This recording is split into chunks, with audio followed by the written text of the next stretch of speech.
Que a paz do Mestre Jesus nos envolva agora e sempre, graças a Deus. Boa noite, queridos irmãos e irmãs. Estamos aqui reunidos em nome de Jesus para mais uma preleção da Fraternidade da Colmeia e hoje abordaremos o capítulo 23º do Evangelho segundo o Espiritismo, Estranha Moral. E que Jesus começa nos dizendo: quem não odeia seu pai e sua mãe? Grandes multidões marchavam com Jesus, e ele se voltou e lhes disse: se alguém vem a mim e não odeia seu pai e sua mãe, sua mulher e seus filhos, seus irmãos e irmãs e até a própria vida, não pode ser meu discípulo. E quem não carrega a sua cruz e não me segue, não pode ser meu discípulo. Assim, todo aquele entre vós que não renuncia a tudo que tem, não pode ser meu discípulo. Lucas, capítulo 14, versículo 25, 26, 27 e 33. Em seguida, aquele que ama seu pai ou sua mãe mais do que a mim, não é digno de mim. Aquele que ama seu filho e sua filha mais do que a mim, também não é digno de mim. Mateus, capítulo 10, versículo de 36 a 37. O que nos passa esse estranho item do ensinamento de Jesus Cristo? Ele pede que nós nos desapeguemos desses sentimentos que nos prendem a esses irmãos que estão de caminhada conosco, fazendo a nossa passagem através do aprendizado, através da vivência que nós assumimos trazer nesse mundo. Porém, Jesus nos ensina que nós não devemos apegar a nada. Nós nascemos sozinhos e retornamos para a nossa verdadeira pátria espiritual também sozinhos. Então, que nós possamos fazer o seguinte: que quando nós encarnamos aqui neste mundo, quando o médico, ao nascermos, dá um tapinha em nosso traseiro e nós choramos desesperadamente para dizer que estamos vivos, toda a família à nossa volta ri de felicidade e alegria. E nós chorando copiosamente. Que ao passarmos pela caminhada no aprendizado vivencial, no final de nossa vida, quando estivermos em nosso velório, enquanto todos estiverem chorando a nossa partida, nós possamos estar sorrindo felizes com a certeza do dever cumprido e sendo esperado e aguardado por nossos antepassados e antecedentes. Queridos, este é o verdadeiro ensinamento que Jesus nos passa. E aí ele nos diz o seguinte: todo aquele que tiver deixado sua casa, irmãos, irmãs, mãe ou filhos, mulheres, terra, por causa de meu nome, receberá o cêntuplo e herdará a vida eterna. Disse então Pedro: quanto a nós, mestres, vistes que deixamos tudo e vos seguimos. E Jesus lhe disse: em verdade eu vos digo, não haverá quem deixe casa, pai, mãe, irmãos, mulher e filhos pelo reino de Deus, sem que receba muito mais ainda neste mundo e a vida eterna no século que virá. Lucas, capítulo 18, versículo 28, 29 e 30. Isso é mais um ensinamento do desapego que devemos ter tanto aos bens materiais quanto aos bens sentimentais.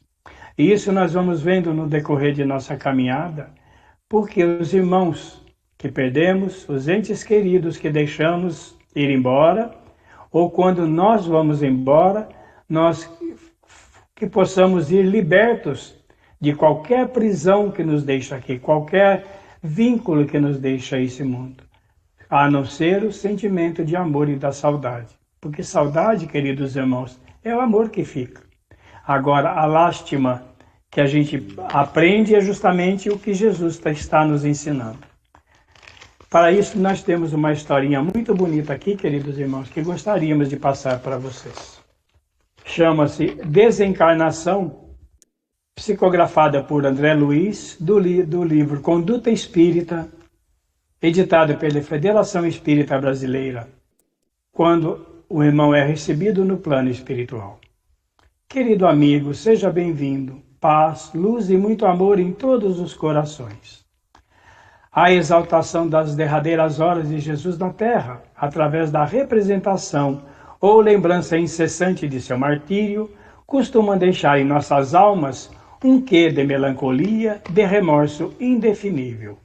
Isso porque as comemorações da Semana Santa prodigalizam a morte, quando sabemos que Jesus ressurgiu triunfante após o suplício, mostrando-nos que nada termina no sepulcro. Por que chora? Pergunta Jesus a Maria. Porque levaram seu corpo embora, responde ela. Significativo, profundo, o fato nos ensina que, assim como Maria, choramos a desencarnação de nossos entes amados, tão só porque a morte levou-lhes o corpo embora, ignorando qual ela fez, o triunfo da vida sobre as sombras passageiras da morte terrena. Morrer não é desaparecer, é retornar para casa, para a verdadeira casa, e para onde mais cedo ou mais tarde também retornaremos todos nós. Que a morte não nos abale além da saudade incompreensível, do pranto justo da dor da separação, do carinho ausente, sabe Deus por quanto tempo ainda. Mas que não seja revolta, nem desespero ou lágrimas que adoecem. Que a desencarnação seja para nós algo maior que uma cerimônia fúnebre, com véus escuros e lágrimas amargas. Seja a compreensão de que a vida, para além das tramas do silêncio repentino, ressurge sempre mais bela e mais plena, perguntando-nos, por isso mesmo, por que afinal ainda nos encontramos chorando. Então, queridos irmãos, é o que nós falamos para vocês. Jesus pede a Maria que não se apegue ao corpo, porque Maria estava apegada ao corpo. Imagina, um espírito puro como Maria de Nazaré ainda tendo apego ao corpo. Imaginemos nós, que estamos ainda na nossa infância espiritual. Estamos ainda na pré-infância espiritual. Temos uma jornada de milhares e milhares de encarnação ainda para aprendermos um pouquinho. Graças a Deus, Deus nos deu um tempo grande para podermos aprender e evoluir. Deus nos deu tão somente a eternidade. Que possamos ter todo esse tempo para colocar em prática todos os ensinamentos que trazemos em nosso DNA quando aqui chegamos. Quando Jesus nos criou, quando Deus nos criou como centelha divina, nós chegaremos um dia a ser como Jesus o é hoje. Mas para isso, precisamos fazer a reforma íntima, procurando nos tornar a cada dia melhores. Neste momento, nós vamos pedindo ao Dr. Bezerra de Menezes, com seus médicos e seus enfermeiros, a equipe de cromoterápicos, os médicos e enfermeiros do espaço, que coloquem nesse copo com água, nessa jarra, nessa garrafa, nessa urna, nessa ânfora, o linimento e o bálsamo necessário para o alívio de nossas dores físicas e espirituais. Que possam ser colocados também, Senhor, a vacina do coronavírus, para que possamos sair ilesos dessa pandemia que graça a humanidade inteira. Para isso, nós estamos pedindo para evitar irmos embora antes do tempo, porque como disse o Rodrigo hoje para nós, quando nós descuidamos de nossa segurança, vamos embora por nos tornarmos incautos. Sejamos sempre preparados, né, queridos irmãos?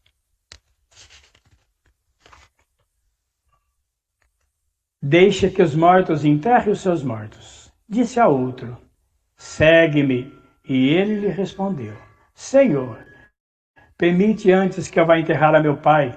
Jesus lhe respondeu, deixa que os mortos enterrem os seus mortos. Quanto a ti, vai anunciar o reino de Deus. O que pode significar essas palavras? Deixa que os mortos enterrem os seus mortos. As considerações precedentes mostram primeiro que na circunstância em que foram pronunciadas, não deviam exprimir uma blasfêmia contra aquele que considerava um dever de pai filial, um dever de piedade filial enterrar seu pai.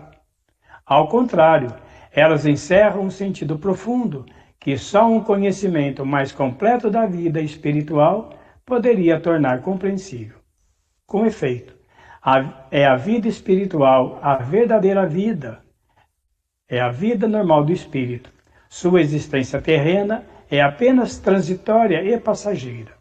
É um tipo de morte se comparado ao esplendor e à atividade da vida espiritual. O corpo é apenas uma roupa grosseira que veste momentaneamente o espírito, verdadeira corrente que o prende à gleba terrena, da qual ele fica feliz em libertar-se. O respeito que se tem pelos mortos não se prende à matéria, mas ao espírito ausente, através da lembrança. É um respeito análogo ao que se tem pelos objetos que lhes pertenceram, que ele tocou e aqueles que o amavam.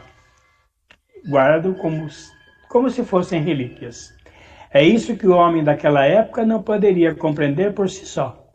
Jesus ensina-lhes dizendo: não te inquietes com o corpo, mas pensa sobretudo no espírito. Vai ensinar o reino de Deus, vai dizer aos homens que a sua pátria não está na terra, mas no céu, pois somente lá está a verdadeira vida. Então, queridos irmãos, o que Jesus nos passa nessa estranha moral? Passa-nos exatamente o que nós devemos ter como base angular de nossa evolução espiritual. Que nossa vida não é nesse mundo. Nossa vida é nossa verdadeira pátria. Estamos aqui passando por um aprendizado, ou como nós falamos, que o nosso verdadeiro caminhar, que nós estamos vivendo uma experiência espiritual na Terra, não vivendo uma experiência terrena no plano espiritual.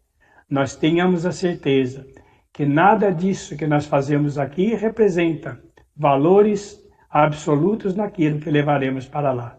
Somente levaremos para a nossa verdadeira pátria as nossas boas e más ações, os nossos bons e maus sentimentos. Que possamos trabalhar muito a nossa reforma íntima para termos a oportunidade de recebermos bônus horas e sermos recebidos pela espiritualidade de nossos antepassados, para não termos que nos lamentar pelo que nós deixamos de fazer aqui, ou nós não fizemos. Porque nós, quando viemos para cá, nós pedimos uma porção de problemas para resolver. Quando aqui estamos, nós não lembramos de nada. E o principal de tudo, quando nós lembramos, fazemos ainda de forma errada, porque deram-nos uma ferramenta especial chamada livre-arbítrio, uma ferramenta espiritual maravilhosa, mas não sabemos usar a nosso favor, somente para nos desviarmos do caminho reto. Queridos irmãos, tenhamos a certeza que através da reforma íntima e praticando o BIP de Jesus, nós estaremos começando a entrar na porta estreita. O BIP de Jesus, queridos irmãos, significa benevolência para com todos, indulgência com as imperfeições alheias e perdão de todas as ofensas. Se nós conseguirmos praticar o BIP de Jesus, com certeza estaremos buscando galgar mais um degrauzinho na escala da infinita da espiritualidade. É de notar-se que o cristianismo chegou quando o paganismo estava em seu declínio e debatia-se contra as luzes da razão. Ainda era praticada na forma, mas a crença desaparecera e só o sustentava o interesse pessoal. Ora, o interesse é tenaz, nunca cede à evidência. Ele tanto mais se irrita quanto mais os raciocínios que se lhe opõem são peremptórios e quanto mais demonstram o seu erro. O interesse sabe que está errado, mas não é isso que o afeta, pois a verdadeira fé não está em sua alma. O que mais teme é que a luz abra os olhos aos cegos. Este erro lhe é proveitoso, por isso agarra-se a ele e o defende. Sócrates também não tinha trazido a público uma doutrina análoga, até certo ponto, à do Cristo? Então, por que ela não prevaleceu em sua época, em meio a um dos povos mais inteligentes da terra? É que não chegara o tempo. Ele semeou numa terra não lavrada. O paganismo ainda não havia se desgastado. Cristo recebeu sua providencial missão no tempo apropriado.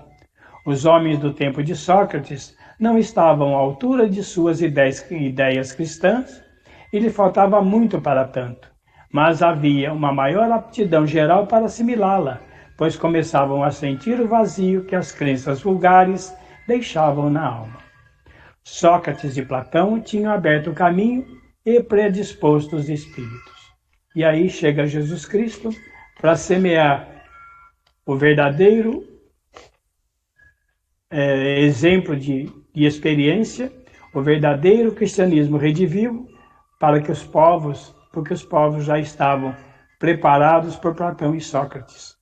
E aí ficou muito mais dinâmico o ensinamento de Jesus. E o Jesus era um espírito tão iluminado que ele falava numa língua universal onde todos os povos entendiam o que ele dizia.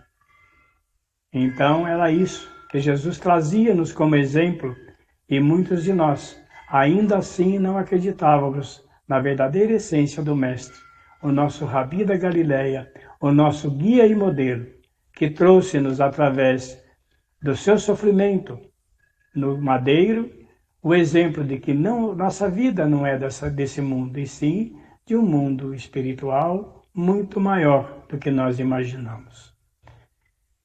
Jesus, o grande modelo, deixou-nos também nosso querido irmão Chico Xavier, que trouxe-nos o verdadeiro exemplo de ensinamento que Jesus passara para todos nós, para mostrar-nos que o maior exemplo que tinha era o amor e a caridade. Chico Xavier vivia de maneira simples, porém servindo e doando tudo o que tinha ao povo que o buscava. Era um consolador prometido por Jesus Cristo, porque ele consolava os aflitos, consolava aqueles que tinham perdido os entes queridos, dando-lhes o acalento, dando-lhes o ânimo para suportarem a perda e desapegarem-se dos corpos físicos que deixaram aqui. Que do pó viemos, ao pó retornaremos. O nosso espírito é infinitamente inteiro na criação de nosso Deus maior. Somos centelhas divinas e temos um espírito eterno. Nós não perecemos e jamais deixamos que alguém tomasse o nosso corpo, a menos que nos aliássemos com as trevas para nos voltar ao centro da criação e nos tornarmos ovoides. Isso é um bom estudo para uma próxima preleção, queridos irmãos. Então, Jesus veio nos trazer e dizer-nos: não penseis que a minha doutrina se restabelecerá pacificamente. Ela trará lutas sangrentas, das quais o meu nome será o pretexto, porque os homens não me terão compreendido ou não terão desejado compreender-me. Os irmãos, separados por suas crenças, tirarão a espada um contra o outro, e a divisão reinará entre os membros de uma mesma família que não tiverem a mesma fé. Eu vim trazer o fogo à terra para limpá-la dos erros e dos preconceitos, como se põe fogo num campo para destruir as ervas daninhas. E desejo que se acenda para que a depuração aconteça prontamente, pois desse conflito a verdade sairá triunfante. A guerra sucederá à paz, ao ódio entre os partidos, à fraternidade universal, às trevas do fanatismo, à luz esclarecida, à luz da fé esclarecida. Então, quando o campo estiver preparado, eu vos enviarei o Consolador prometido, o Espírito de verdade, que virá restabelecer todas as coisas, ou seja, que fazendo conhecer o verdadeiro sentido de minhas palavras, que os homens mais esclarecidos poderão enfim compreender, e encerrará a luta fratricida que divide os filhos de um mesmo Deus. Enfim, cansados de um combate sem saída, que não arrasta senão consigo a desolação e leva a turbulência até os seios das famílias, os homens reconhecerão onde se encontram seus verdadeiros interesses, tanto deste mundo quanto do outro. Verão de que lado estão os amigos e os inimigos de seu descanso. Então, todos os irão abrigar-se sob a mesma bandeira, a da caridade, e as coisas serão restabelecidas na terra, conforme a verdade e os princípios que eu vos ensinei. Então, queridos irmãos, com o cristianismo sendo implantado no mundo, fugindo das perseguições romanas, perseguições sírias, que destruíram quase todo o cristão, quando o cristão tomou posse e começou a fazer, a matar pessoas em nome de um Jesus, em nome de um Deus, provocando a disseminação do ódio entre todos, as igrejas foram criadas Por quê? Porque houve dissensão de ideias. Então, o ensinamento de Jesus Cristo foi sendo desvirtuado conforme o interesse de cada um. E aí, nas religiões, houve perseguições incríveis sobre aqueles que não acreditavam nos ensinamentos que lhes passavam. E aí foram criadas várias seitas, e hoje nós temos milhares e milhares de religiões, e todos pregando a mesma coisa, mas cada um puxando a verdade para si. Quando Jesus Cristo disse um dia haverá uma só religião e um só pastor. Só que nós não sabemos quando será esse dia, nem qual religião, mas sabemos quem será o pastor. Isso nós temos certeza. Mas houve destruição de pessoas, houve muita luta, houve muitos sofrimentos e muitas dores para que se conseguíssemos chegar ao que nós somos hoje, e ainda assim existe o preconceito sobre as religiões. Nem todas as religiões aceitam umas às outras. São aceitas com restrições, com várias sequelas ainda daquilo que Jesus nos ensinou. O Espiritismo vem realizar no tempo determinado as promessas do Cristo. No entanto, não pôde fazê-lo sem destruir os abusos. Com Jesus, encontra à frente de seus passos o orgulho, o egoísmo, a ambição, a cupidez, o fanatismo cego, que, acossados pela sua última trincheira, tentam barrar-lhe o caminho e suscitam-lhe entraves e perseguições. É por isso que também ele precisa combater. Mas passou o tempo de lutas e perseguições sangrentas. As lutas que terá de passar são todas morais, e aproxima-se o seu tempo. As primeiras duraram séculos, estas durarão menos de alguns anos, porque a luz, ao invés de partir de um só raio, jorrará de todos os pontos do globo e logo abrirá os olhos aos cegos. Portanto, deve-se entender pelas palavras de Jesus, as cóleras como ele previa que sua doutrina suscitara, os conflitos momentâneos que viriam como a sua consequência, as lutas que ela teria de suportar antes de estabelecer-se, como ocorreu aos hebreus, antes de sua entrada na terra prometida, e não como um desígnio premeditado de sua parte, desígnio de semear a desordem e a confusão. O mal viria dos homens e não dele. Ele era como o médico que vem curar, mas cujos remédios provocam uma crise salutar, removendo dos doentes os tumores nocivos. Queridos irmãos, nós temos uma mensagem do Chico que exprime exatamente isso que nos passa o Evangelho de hoje. Dia claro, nasceste no lar que precisavas, vestiste o corpo físico que merecias, moras onde melhor Deus te proporcionou de acordo com o teu adiantamento. Possuis recursos financeiros coerentes com as tuas necessidades, nem mais nem menos, mas o justo para tuas lutas terrenas. Teu ambiente de trabalho é o que elegeste espontaneamente para a tua realização.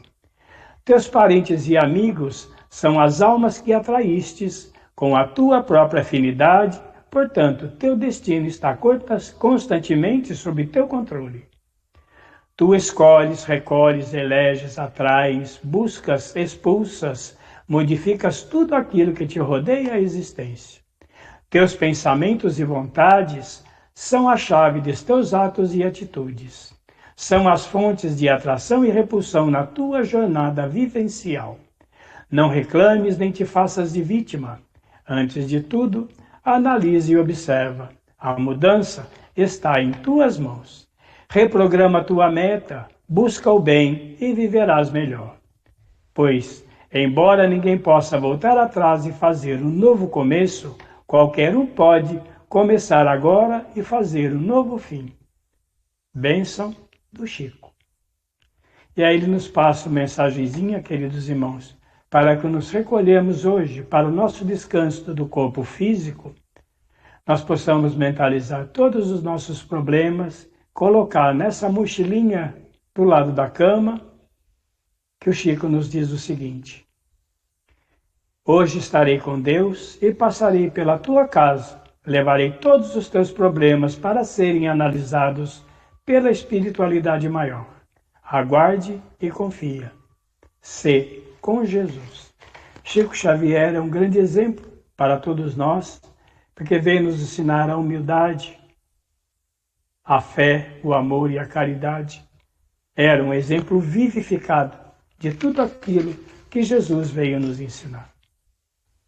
Doava o que tinha aos pobres, e ele fazia doação de cestas básicas, e todo mês era aquela fila imensa no centro espírita dele.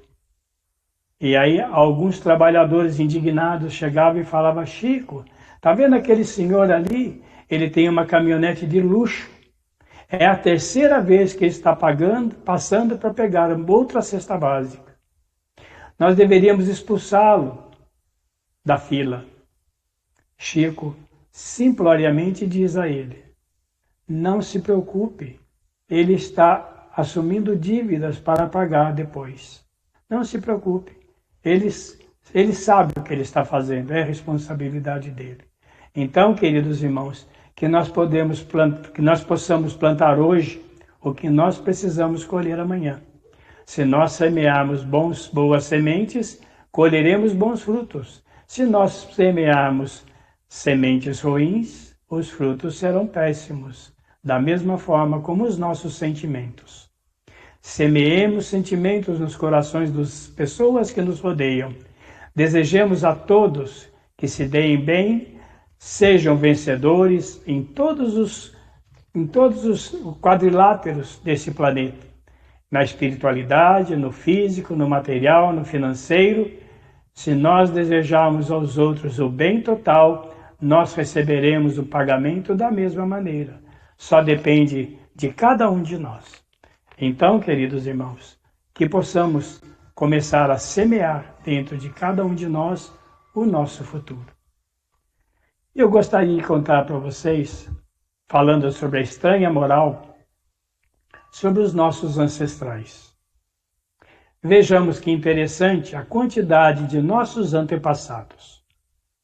Pais, 2, avós, 4, bisavós, 8, trisavós, 16, tetravós, 32, pentavós, 64, hexavós, 128, heptavós, 256, octavós, 512, eneavós, 1024 e decavós, 2048 antepassados.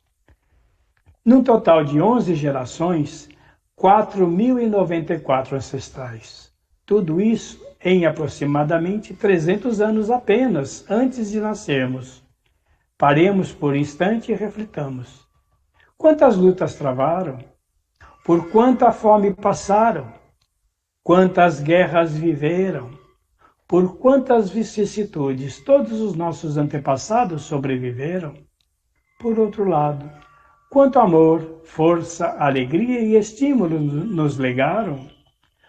Quanto de sua força para sobreviver, cada um deles teve dentro de si para que hoje nós estejamos aqui vivos. Nós só existimos graças a tudo que cada um deles passou. Portanto, curvemo-nos e reverenciemos os nossos antepassados. Tenhamos gratidão a todos os nossos ancestrais, pois sem eles, cada um de nós não teria a felicidade de conhecer esta vida. Queridos irmãos, tem várias doutrinas, várias religiões que reverenciam os antepassados, e nós também, porque é parte de nossas lembranças quando nós pedimos em oração pelos nossos antepassados ascendentes e descendentes. Fazem com que nós vejamos um pouquinho o futuro daqueles que virão e oremos por eles, pedindo que quando vierem sejam iluminados pela luz do Cristo, pela luz do cristianismo redivivo, e que tenham dentro de seu coração o pipe de Jesus pleno para colocar em atividade nesta caminhada neste orbe. Pois este, queridos irmãos, é um orbe hospital onde somos todos doentes do corpo e da alma. que possamos, todas as noites, que agora nós estamos fazendo parte de um grupo de vibrações das 22 horas pelo bem universal. Todas as noites, às 22 horas, queridos irmãos, nós vibramos por este planeta, pois este planeta é um planeta hospital e, como nós dissemos, somos todos doentes do corpo e da alma. Se fôssemos saudáveis, nós não estaríamos aqui.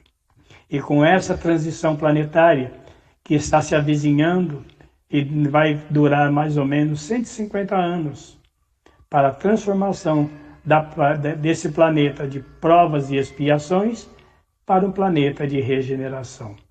Nossos netos, bisnetos que virão, tetranetos, que virão, tataranetos, eles sim serão os verdadeiros espíritos que farão com que este planeta seja um planeta de luz, um planeta de acolhimento, de amor e de paz.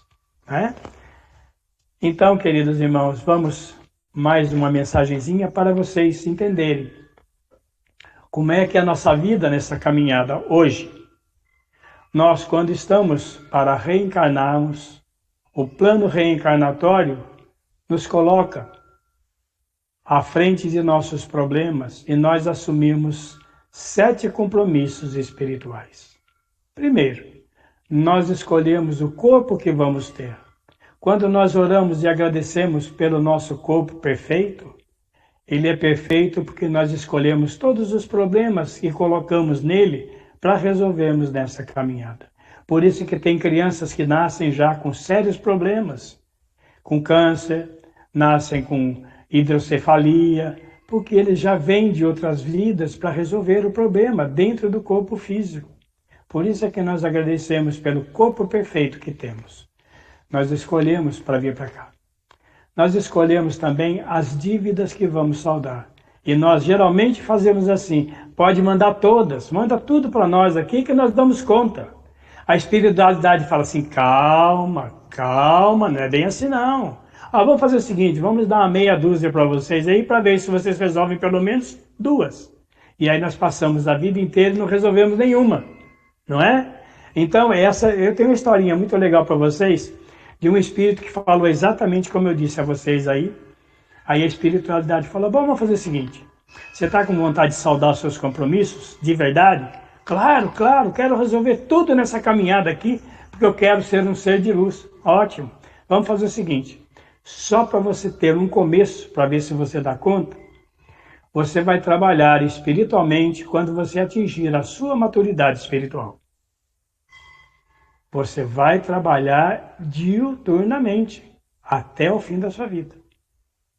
Não. Faz o seguinte, vocês podem me colocar aí numa cadeira de roda, tetraplégico, que eu ande arrastando no chão, fedendo, todo maltrapilho, mal cheiroso, que todo mundo tenha nojo de mim. Eu vou dar conta. A espiritualidade fala, não, vamos ser mais generosos com você. Você vai trabalhar em prol da sua evolução espiritual em favor dos irmãos que sofrem. Combinado? Se vocês acham que eu resolvo, manda ver. Beleza. Nasceu esse espírito, renasceu esse espírito dentro de uma família. Esse espírito cresceu, evoluiu, atingiu a maturidade espiritual com os ensinamentos que os pais deram a ele. Aí, ele aos 18 anos, quando ele atingiu a maturidade espiritual, ele começou a receber mensagens de cura para fazer medicamentos. Então, orientaram a ele que estudasse farmácia. E ele se tornou um farmacêutico. Formou-se em farmácia, abriu uma farmácia e ele vendia medicamentos e as pessoas que não tinham condições de pagar, ele doava.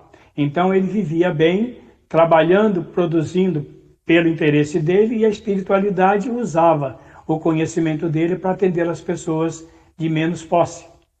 E assim ele foi vivendo muito bem. E era dia e noite na casa dele, as pessoas pedindo ajuda e pedindo assistência, porque ele tinha o dom da cura também. Até que passa, forma os filhos, se casa, forma a família, forma os filhos formados, cada um tendo a sua profissão, casados com filhos, ele já com netos, Um dia chega para a mulher e falou assim: olha, mulher, a partir de hoje eu não atendo mais ninguém. Eu não atendo mais ninguém. Eu cansei, já cumpri o meu compromisso, eu não quero mais trabalhar, eu quero dormir sossegado.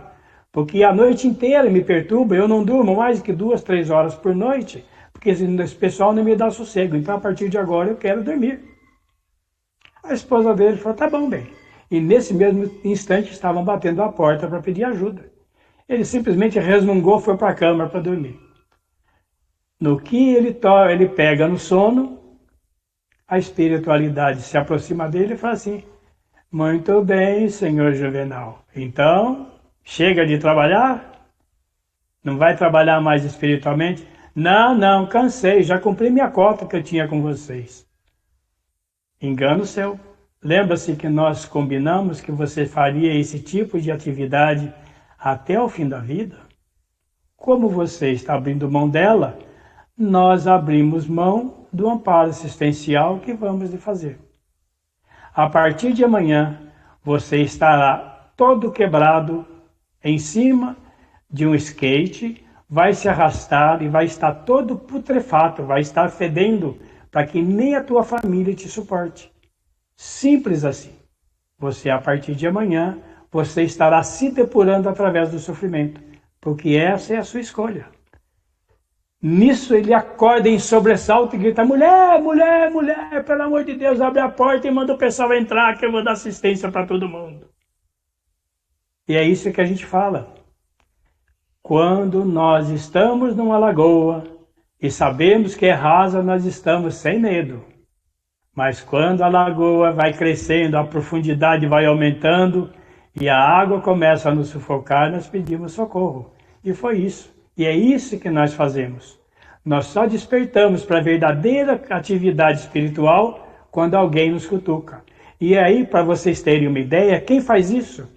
Quem faz isso são os nossos cobradores, que as pessoas confundem como obsessores. Que nós que trabalhamos nas casas espíritas, como é o mesmo caso aí da colmeia, que as pessoas chegam e falam assim: tire esses cobradores, tirem esses obsessores, que eu não aguento mais. Nós não tiramos obsessor de ninguém, porque nós trabalhamos no socorro espiritual. Nós não tiramos obsessor de ninguém, nós simplesmente orientamos, através do trabalho de socorro presencial, que aquele cobrador é um compromisso dele para evoluir e evoluir a ele. Se ele não procura a evolução, o outro irmão vem cobrar, porque é um compromisso assumido. Compromisso assumido é dívida, e dívida tem que ser cobrada sim. Então, como nós sempre falamos, nós não tiramos obsessor e nem cobrador de ninguém. Nós simplesmente oramos para que os dois trabalhem afinizados na busca pela evolução. E aí, queridos irmãos, nós vamos escolher as dívidas que nós vamos saldar, como esse farmacêutico. Nós imploramos para a família que vai nos acolher. Esse é o terceiro compromisso espiritual. Nosso pai e nossa mãe, nós imploramos para que eles nos aceitem, porque geralmente nós fomos ou eles são os nossos cobradores, os nossos algozes. Então nós pedimos para fazer isso. Aí, queridos irmãos, é que a coisa fica difícil. E é isso que nós vemos. Famílias, pai jogando crianças de 10º andar, matando crianças com injeções. Por quê? Porque ele descobre, através do sono, descobre quem é o seu filho ou sua filha, que é o verdadeiro inimigo espiritual, que ele assumiu o compromisso de se entender e se perdoarem nessa vida. Mas o ódio é tão grande que eles acabam sacrificando o seu algoz. É difícil e triste, queridos irmãos. O quarto dom, o dom que nós vamos escolher é o dom material que vamos trabalhar. Muitas vezes nós viemos aqui para sermos enfermeiros, para sermos faxineiros, para sermos garis, profissões honradas e simples, mas que não dão dinheiro. Aí nós estudamos desesperadamente para nos formar em medicina, engenharia, física, somos cientistas nucleares para ganharmos um bom dinheiro. Aí, quando nós temos a nossa folga, o que nós vamos fazer? Se escolhemos ser gari, vamos fazer faxina em casa. Se escolhemos ser cozinheiros, vamos fazer churrasco e almoços para a família e para os amigos. Se buscamos o dom material de música, nós vamos fazer verdadeiros saraus aos finais de semana para os nossos entes queridos. E aí é que nós saudamos os nossos compromissos. Nós escolhemos o dom espiritual que nós vamos desenvolver. Todos nós, queridos irmãos, temos o dom mediúnico. Todos nós somos médiuns, porque a mediunidade não é espiritual, a mediunidade é física. Do mesmo jeito que a fé, do mesmo jeito que o amor e a caridade tem que ser praticada. A fé raciocinada é uma fé prática, é uma fé natural. Nós temos que colocar em prática. A fé espiritual Jesus nos ensinou. Nós amamos a Deus sem conhecê-lo. Isso é uma fé espiritual. Nós amamos Jesus porque Ele passou por nós. E é uma fé espiritual. Agora, a fé raciocinada é falar assim, falar essa montanha, remove-te daqui para ali e essa montanha se removerá. Só que não é a montanha física não, queridos irmãos. É a montanha dos nossos problemas que temos para resolver. Quando nós temos fé raciocinada daquilo que nós queremos, nós resolvemos todos os problemas. E aí, se nós queremos ganhar na loteria, primeiro temos que comprar o bilhete. É a primeira coisa. E segundo, temos fé que nós vamos receber esse presente, não é? E aí agora é o sexto compromisso espiritual. Nós escolhemos o companheiro e a companheira que vamos ter. E aí, quantas pessoas vão no centro espírita dizer assim, não suporto mais a minha esposa, não suporto mais o meu marido, ele é um mala, eu não aguento mais aquele cara, bebe pra caramba, chega em casa, escorraça com todo mundo, bate em todo mundo. Você escolheu. Sabe por quê? Porque você veio com o compromisso de tirá-lo do vício. Se você não teve competência para isso, ou ele foi mais forte do que você, a culpa não é sua. Nem por isso você é obrigado a ficar com o alcoólatra. Você não é obrigado, você pode abrir mão desse compromisso. Porque o compromisso que é seu é de tentar o tirar das drogas. Se ele não quer sair, é o direito de escolha. É o tal do livre-arbítrio, que geralmente nós utilizamos errado, não é? Agora, tá difícil viver com ele, você quer viver até o fim? Põe rodinha nessa mala que fica mais leve. Agora, não pense você que, como falam os espíritas, eu vou viver até o fim da vida com esse mala aí para não ter que voltar com ele. Leia de engano. Você não vai voltar com ele nunca mais. Você vai voltar com um espírito pior do que ele, para você aprender a amá-lo e respeitá-lo como deveria ser. Tá bom, queridos irmãos? E o último e sétimo compromisso espiritual é que nós todos sabemos quando e como nós vamos morrer. Aí você fala assim, mas o cara escolheu sair de moto e ser atropelado por um caminhão? Sim, foi escolha dele, a forma como ele queria morrer. Agora, que não seja pela imprudência, porque se for pela imprudência, aí é suicídio. E isso é que nós temos que ter em mente. Quando a pessoa é imprudente e morre, não é a hora dele morrer, não. Foi a imprudência que provocou isso. Isso chama-se suicídio. Queridos irmãos, estranha moral que nós deveríamos passar para vocês é tudo isso que nós falamos. E nós ficamos muito felizes de estarmos aqui com vocês nessa noite.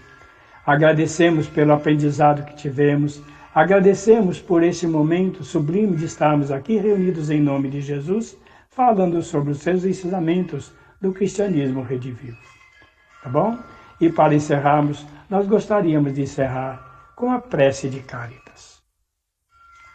Deus nosso Pai, que sois todo poder e bondade, dai a força àquele que passa pela provação, dai a luz àquele que procura a verdade. Ponde no coração do homem a compaixão e a caridade. Deus, dai ao viajor a estrela guia, ao aflito a consolação, ao doente repouso. Pai, dai ao culpado o arrependimento, ao espírito a verdade, à criança o guia, ao órfão o Pai. Senhor, que a vossa bondade se estenda sobre tudo que criastes. piedade, Senhor, para aqueles que não vos conhecem, esperança para aqueles que sofrem. Que a vossa bondade permita aos Espíritos Consoladores derramarem por toda parte a paz, a esperança e a fé. Deus, um raio, uma faísca do vosso amor pode abrasar a terra. Deixai-nos beber nas fontes desta bondade fecunda e infinita. Todas as lágrimas secarão, todas as dores acalmar-se-ão. Um só coração, um só pensamento subirá até vós como um grito de reconhecimento e de amor. Como Moisés sobre a montanha, nós vos esperamos com os braços abertos, ó poder, ó bondade, ó beleza, ó perfeição, e queremos de alguma sorte alcançar a vossa misericórdia. Deus, dá-nos a força de ajudar o progresso a fim de subirmos até vós. Dai-nos a caridade pura, dai-nos a fé e a razão. Dai-nos a simplicidade que fará de nossas almas espelho onde se refletirá a vossa divina imagem. Amém, amém, amém. Queridos irmãos, fiquemos todos na paz, na luz e no amor de Jesus, hoje e sempre. Graças a Deus, graças a Deus, graças a Deus.